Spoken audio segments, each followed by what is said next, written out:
Hey guys, it's Biosnow here.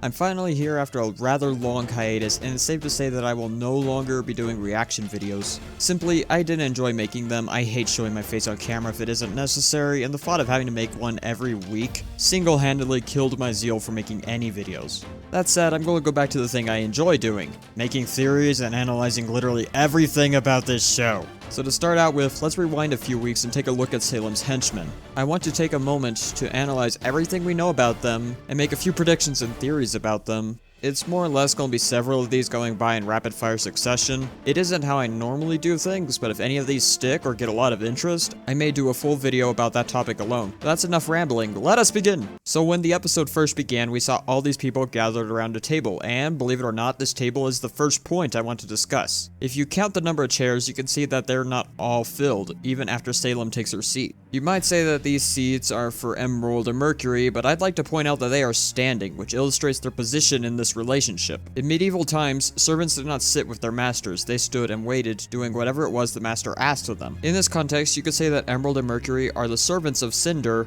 and the four we see are the equivalent of knights, making Salem their king or queen as it were. Well, what if there just happen to be extra seats? Does that really seem likely? This whole situation seems very intentional, and the table they're sitting around doesn't seem like some table you buy pre-made at a department store. The table and its chair seem to have been specifically made for this purpose. That makes me think that each chair equates to one person and vice versa, no more, no less. So just who are these seats meant for? I think that's the question we should consider. It's entirely possible that Salem had others who took these seats but have died or betrayed her, which would probably have led to the former. Or it could be a lot simpler than that.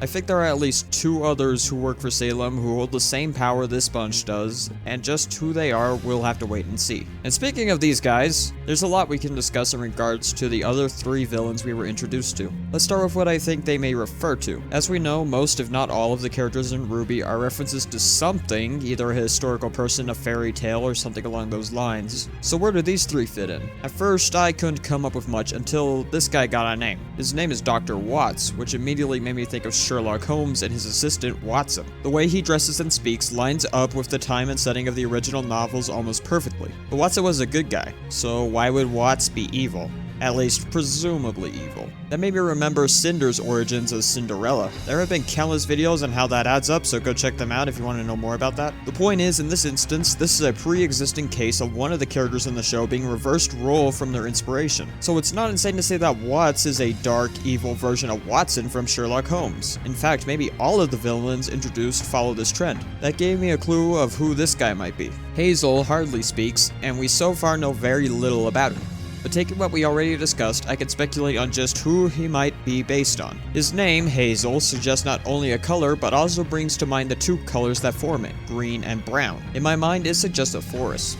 In fact, his build is quite similar to that of a stereotypical lumberjack with his built figure and sideburns. So if we are considering evil versions of previous heroes in different stories, I came up with this. What if Hazel is based off of the woodsman from Red Riding Hood? He would fit the woodsman's description almost perfectly, but is definitely not on the good guy's side. He's also said barely anything and seems mostly passive about what's going on, which matches up to how the woodsman is often described as being stoic and not speaking as he goes about his work. That just leaves Tyrion, and to be honest, I got nothing. I did a load of research and came up with possibilities, but nothing really held up under questioning and comparison. Nothing except Rumpelstiltskin, but even that doesn't hold up very well when confronted with the pattern seen in the other villains, but it's the closest one I got. In all honesty, I can't figure out who he's based off of. Anyway, that's all I have so far. I should be getting back to a regular weekly schedule soon, though we'll see if this is the sort of analysis you want to see, or if I should do more in-depth theories on these things instead of just telling you everything I see. Just let me know in the comments below what you think of this format, if you want me to do more or not. But anyway, guys, it's good to be back.